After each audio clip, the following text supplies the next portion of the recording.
Su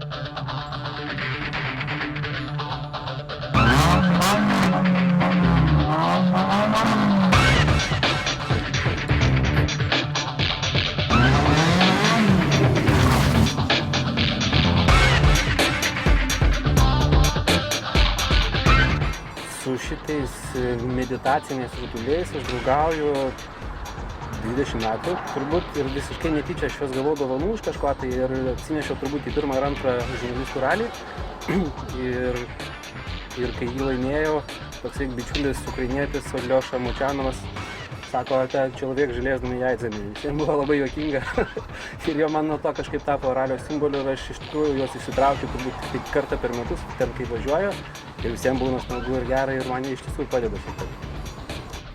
Visų pirma, stengiuosi save įtikinti, kad aš su nieko nekonkuruoju. Aš konkuruoju tik su pačiu savimi, aš pats savo esu didžiausias priešas ir tų emocijų, žinai, ir baimių su nugalėjimas yra pati didžiausia pergalė, jeigu tą pavyksta padaryti. Tai kai tu nesistengi aplenkti ten savo kolegos kažkokio, tai kaip taisyklė rezultatas būna daug geresnis.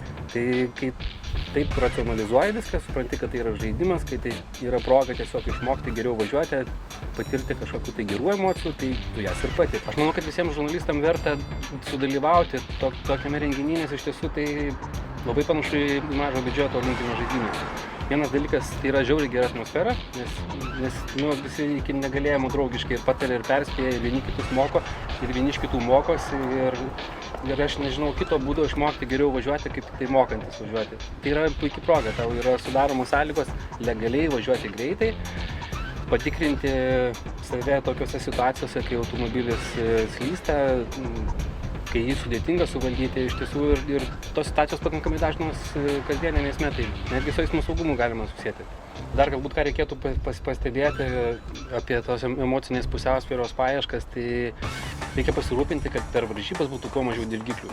Tai pavyzdžiui, toksai automobilis, kuris paruoštas sportui, jis yra baisus dirgiklis, nes garso izoliacija čia yra kaip kukurūznikė, jis visą stratą kriokė. Jisai visiškai kitaip reaguoja tiek į stabdžio, tiek į akceleratorius paspaudimą, pavyzdžiui, čia yra hidraulinis rankinis stabdis. Tu prie jo prisilieti, galiniai ratai užblokuojami, čiuožia akimirksniu. Geležinius raminamuosius važiavimo metu, aišku, negalima sukti rankos ir tarškintis, tai aš juos įsidedu arba į daiktadėžę, arba į striukės kišenę ir kažkur padedu taip, kad jie nesiraičiotų, nes jeigu kas nors raičiojasi, tai yra visiška bėda. Mes vieną kartą mineralinį butelį sutikome savo po pedalą stabdymo metu. Tai turėjau labai rimtą pamoką, kaip reikia apsižiūrėti ir susitvarkyti ir kaip tai yra svarbu. Tai yra žiauriai svarbu. Iš tiesų tai visos tos mūsų lenktynės persunktos gerom emocijom.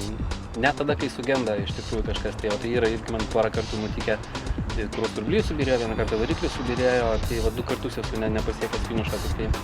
Bet net tais atvejais kažkaip tai sugebi paturėti gerų emocijų. Jo, jeigu atmintis nepaveda, tai iš tų 19 iki vykusių man pavyko 8 kartus laimėti ir aišku, pats maloniausias dalykas, kurį prisimenu lig šiol, tai yra pirmą kartą, kai laimėjau 98 metais, nes tada mums žurnalistų autoklubui pavyko prisikviesti į Lietuvą Tomį Makininį. Jisai, kaip žinai, 4-kart pasaulio ralio čempionas ir jisai finiše uždėjo, žinai, tų ąžuolo kažkokio tai lapų vainiką, tai man toks jausmas, kad aš lig šiol prisimenu, kaip jie kvepia. Buvo žiauriai gera emocija iš tikrųjų ir ten buvo dar geras toks, kad mes iš tiesų iki pat paskutinės rungties nebuvo aišku, kas tenais pirmas bus. Šiais metais aš tikiuosi nugalėti save tradiciškai, tai prasme nepadaryti klaidų, nes pas mus patirtis rodo, kad iš tiesų lenktynės galima laimėti nelaimėjus nei vieno greičių ruožo. Jeigu tu stabiliai važiuoji ir darai gerą rezultatą, ar ne, būni priekyje, tai yra vienas iš svarbiausių, vienas iš garantų, kad tu būsi pačiam viršui. Tai aš tikiuosi suvaldyti savo emocijas ir nepadaryti klaidų ir tiesiog pasitikrinti, ar telpu čia visur dar.